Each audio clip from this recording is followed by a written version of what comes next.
video es presentado por el Sistema Ciencia Garza Educativa de la Universidad Autónoma del Estado de Hidalgo. Para mayor información, visítanos en www.uaeh.edu.mx. Gracias por aprender.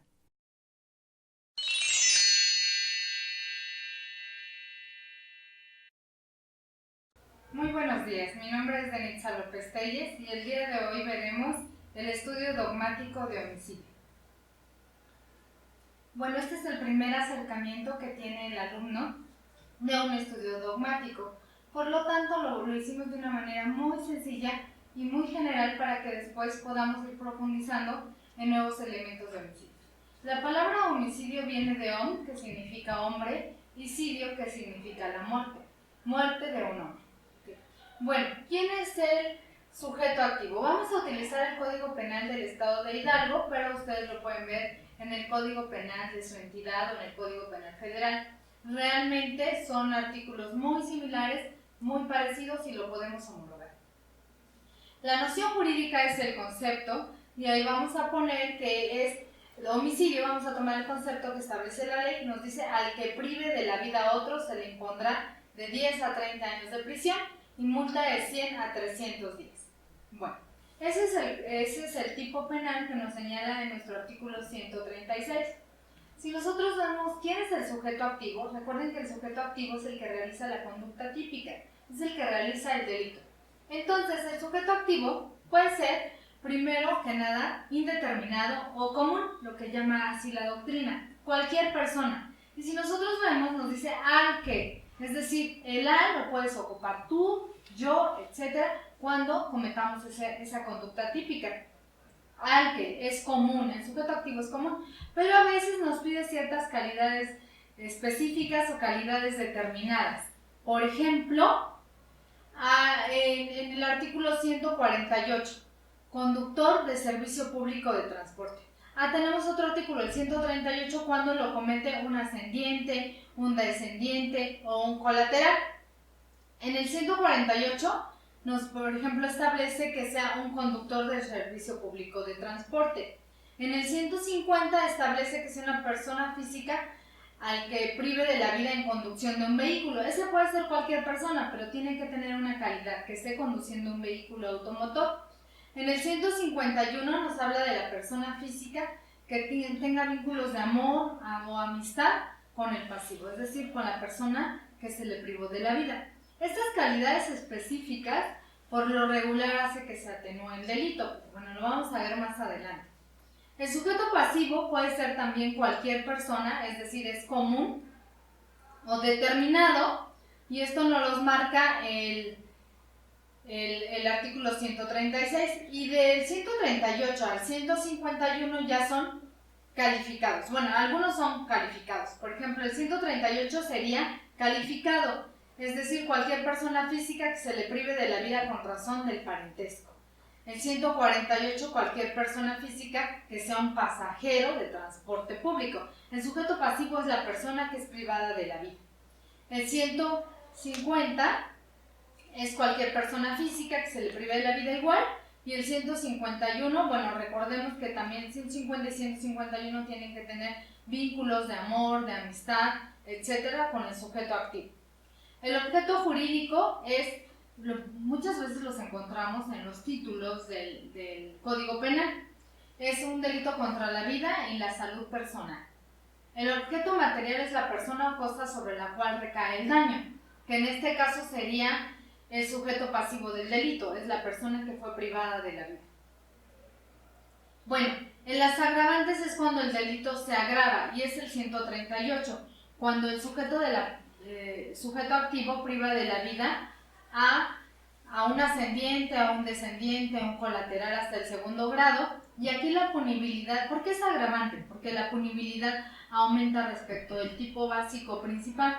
El tipo básico es homicidio, que es el 136. Entonces, el 138, si nos damos cuenta, agrava que el 136 nos maneja de 10 a 30 años, y el 138, cuando alguien priva de la vida a un ascendiente, descendiente, colateral, el tipo nos agrava la punibilidad respecto al 136 y es de 20 a 40 años de prisión y multa de 200 a 500 días. Se impondrá de 25 a 40 años de prisión y multa al responsable de homicidio calificado. Bueno, ahí vamos a hablar de las calificativas. Las calificativas no... Las agravantes es el género, digamos, y las calificativas es una peculiaridad dentro de la saga, es la especie, ¿no? Las calificativas de homicidio tenemos al que prive de la vida, establecen en el 147, al que prive de la vida mediante premeditación, traición y ventaja, mediante retribución dada o prometida, que se le haya dado tormento a la víctima y cuando sea mediante inundación, incendio o explosión. Continuamos, por favor. Bueno, atenuantes es cuando baja la punibilidad respecto del 136. ¿Y cuándo va a ser un homicidio atenuado? Pues el homicidio en estado de emoción violenta. Por ejemplo, ¿cuándo podemos ver en estado de emoción violenta? El estado de emoción violenta tiene muchas peculiaridades. Por ejemplo, que es muy importante la circunstancia objetiva. ¿Qué es lo que te pasó para que tú hayas actuado en estado de emoción violenta? Y otro elemento que es un elemento subjetivo que en verdad te inhibe a controlar tus impulsos o que en el consenso general todo tu centro nervioso se vea bloqueado para tomar una decisión consciente. Por ejemplo, el esposo o la esposa que encuentra a su pareja teniendo relaciones sexuales con otra persona, pues en ese momento hemos visto nosotros en el periódico, escuchamos en las noticias que los privó de la vida. Bueno, para la mayoría de las personas sería algo malo, ¿no? Verlo así de manera muy subjetiva, pero en el momento esa persona no pudo actuar con raciocinio. Eso lo toma en cuenta, es un ejemplo, pero puede haber muchos ejemplos. Eso lo toma en cuenta la ley. Recordemos que el tipo básico es el 136, que nos establece una punibilidad de 10 a 30 años. Y un atenuante, cuando nos habla del estado de emoción violenta, nos dice de 3 a 10 años. Imagínense cuánto atenúa la ley esta circunstancia. En vindicación próxima de una ofensa grave causada al autor del delito. Vindicación es vengar, pero tiene que ser muy, muy próxima. Artículo 139, al que prive de la vida a otros por móviles de piedad. Cuando me preguntan que si la eutanasia está permitida en México, yo les digo no. Vean el artículo 139. Nos dice: a quien prive de la vida a otro por móviles de piedad mediante súplicas notorias y reiteradas de la víctima, ante la inutilidad de todo auxilio para salvar su vida, se le impondrá de 1 a 7 años de prisión. Aquí es cuando el sujeto pasivo está muy grave, en una enfermedad terminal, y le está suplicando a las personas que lo priven de la vida, que está sufriendo, que ya no quiere vivir, que es su decisión. Si lo ayudan, por muy grave que esté esa persona, están cometiendo un delito que se llama, se le conoce como homicidio por móviles de piedad. La punibilidad es muy atenuada, pero es de 1 a 7 años. El artículo 148 establece otra atenuante, y cuando a consecuencia de la conducta culposa del personal del servicio de transporte público se causa homicidio, la punibilidad será de 2 a 10 años de prisión. Es decir, cuando uno va en el transporte y lamentablemente hay personas que fallecen por conducta culposa. Recordemos que la culpa es cuando nosotros, es sin intención, pero desobedecemos alguna cuestión de un deber de cuidado, dejamos de observar un deber de cuidado. Entonces, también si el servicio público está destinado a pasajeros de escolares, de 3 a 2 años de prisión y multa de 15 a 200 días si se le priva a un usuario, y aumenta si se le priva a más de un usuario. Bueno, lo que habíamos comentado del homicidio que son calificados, que es calificado, son las 4 circunstancias que ya les había mencionado. El verbo núcleo del tipo, recordemos que en un estudio dogmático del tipo penal se saca de los propios elementos del tipo penal, de la propia descripción típica. Bueno, el verbo del núcleo es privar, sin el cual pues no puede existir el tipo penal de homicidio. Bueno, los elementos del delito de homicidio tenemos elementos objetivos, normativos, subjetivos, genéricos, y dentro de los objetivos tenemos el genérico y el específico. El elemento objetivo nos dice la doctrina que es algo que podemos percibir a través de nuestros sentidos o comprobar físico naturalmente. ¿Qué podemos en el homicidio, qué podemos ver o comprobar científicamente? Pues que la persona está privada de la vida. Para esto la Ley General de Salud establece algunas pruebas que se tienen que realizar cuando una persona presumiblemente no tiene vida. Y bueno, ahí tenemos el elemento objetivo, lo podemos comprobar científicamente. La vida, aquí un elemento normativo. Esto hay que tener muy claro. El elemento normativo no tiene. ¿Por qué? Solamente algunos tienen elemento normativo. Por ejemplo, la violación, cuando la propia ley nos dice qué se entiende por cópula. En peculado o en algunos delitos, cuando la propia ley nos dice que es servidor público. No es necesario que sea el Código Penal, puede ser otra ley que nos establezca qué se entiende por algo que viene en esta ley, y nosotros no tenemos que estar pensando o imaginando, sino la propia ley nos determina cuál es el concepto. El elemento subjetivo, todos los tipos penales tienen elementos objetivos y subjetivos genéricos. El elemento subjetivo es dolo y culpa. Muchas veces el homicidio es doloso, es decir, hay la intención del sujeto activo, pero también hay el conocimiento. La intención, yo quiero, yo sé, y el conocimiento es en la esfera de lo profano, ¿qué entiendes de que va a producir tu conducta? Y aún así estoy determinada a hacerlo, ¿no? El elemento subjetivo específico también se saca del propio tipo penal, son determinados ánimos, fines, intenciones. El tipo penal de homicidio no nos los pide, ¿ok? Bueno, la punibilidad va dependiendo si es un atenuante o es un agravante. Vamos a hablar rápidamente de los excluyentes del delito. Bueno, causas de atipicidad, ausencia de conducta.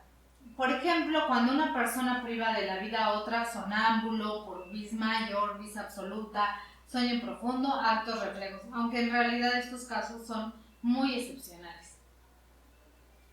Bueno, falta alguno de los elementos recordemos que los elementos las excluyentes del delito es conducta típica. Bueno, los elementos positivos es conducta típica, antijurídica y culpable. Los elementos negativos serían causa de atipicidad, causas de justificación y causas de inculpabilidad. El primero que comentamos es ausencia de conducta, ¿verdad? Los otros tres que vienen en el 25, fracción segunda, tercera y cuarta, nos habla de los que anulan la tipicidad. Falta de alguno de los elementos del tipo penal, es decir, a lo mejor no se le priva de la vida, sino simplemente no se le priva de la vida, pero simplemente se le lesiona. Entonces sería típico de homicidio y típico respecto de lesiones. Consentimiento del titular del bien jurídico es prácticamente, podríamos decir que la persona que se está muriendo y él nos está dando consentimiento, no aplica porque ya vimos que es un delito. Entonces no aplica en el homicidio. Error de tipo, eso es por ejemplo cuando yo voy de cacería con unos amigos y a cazar venados, y uno de mis compañeros, de mis amigos, se disfraza de venado y yo pienso que es un venado. Es error de tipo porque respecto de los elementos que integran el tipo penal falta hay un error. Yo no sé qué es yo pensaba que era un animal, más no una persona física. El ejemplo de disparar contra un oso y en realidad se trata de un compañero de cacería es el ejemplo de la doctrina alemana. Causas de justificación. Bueno, tenemos el consentimiento presunto, no aplica. El consentimiento presunto es cuando yo creo que el sujeto pasivo me dará su consentimiento, pero realmente no vamos a presumir que alguien me daría su consentimiento para privarlo de la vida. Si no está permitido el consentimiento del titular del bien jurídico, mucho menos vamos a presumir que alguien nos está dando el consentimiento. Otra causa de justificación es la legítima defensa. Obviamente ustedes saben cuándo es la legítima defensa se da cuando vamos a repeler una agresión real, actual o inminente, no ocasionada dolosamente por el agente ni donde haya provocación, y en defensa de bienes jurídicos propios o ajenos. Es muy importante recordar que la ley no nos dice qué bienes jurídicos, muchas veces es la vida. Por ejemplo, hemos visto en las noticias que llega el ladrón y abrir la camioneta, alguien está adentro, le dispara. ¿Y qué pasa? Esa persona no está en la cárcel, pero ¿por qué si lo mató? Porque estamos repeliendo una acción de este tipo, una agresión real, ¿no? No es o inminente, es decir, real, que no nos las imaginamos, que no es de palabra, sino que alguien de verdad sí me está haciendo una agresión de obra, ¿no? El estado de necesidad justificante aquí es, vamos a actuar en defensa de un bien jurídico propio ajeno, bueno, es salvaguardar un bien jurídico de propio ajeno, pero el bien salvaguardado va a ser de mayor valor que el bien lesionado. Entonces, obviamente no aplica porque sería vida y vida. Aquí en homicidio no aplicaría. Vamos a ver las causas de inculpabilidad, error de prohibición invencible. Ustedes han escuchado qué pasa si sube un ladrón a un camión y trae una pistola de juguete, pero a lo mejor pasa que uno de los pasajeros está armado y le dispara. Entonces todo el mundo diríamos, no, pues no puede ser legítima defensa porque esa persona no puso en peligro el bien jurídico con una pistola de juguete. Tendremos que es la causa de inculpabilidad por un error de prohibición invencible, que la doctrina conoce como error de justificación, es decir, cree que está justificado su actuar. Estado de necesidad disculpante es sobre todo cuando vamos a salvaguardar un bien jurídico. Ya vamos a las causas de inculpabilidad. Estamos salvaguardando un bien jurídico, por ejemplo, pero los bienes jurídicos tienen que ser de igual valor. Por ejemplo, son dos náufragos y a uno no los aguanta la balsa o la madera, a los dos, entonces uno tiene que empujar a otro. Entonces ya esto no se considera delito porque estamos hablando de un estado de necesidad disculpante. Recordemos que las causas excluyentes del delito, es como su nombre lo dice, anula el delito. Inimputabilidad de acción libre en su causa. Un chico con discapacidad mental priva de la vida a quien toca el timbre de su casa, por ejemplo. Entonces, obviamente, el sujeto activo, como tiene una discapacidad, es inimputable, pues no se le va a poder dictar una sentencia como a cualquier imputable. Bueno, compañeros, amigos que nos están escuchando, viendo, les comento que en el siguiente tema hablaremos de la clasificación del tipo penal de homicidio. Les agradezco mucho su atención.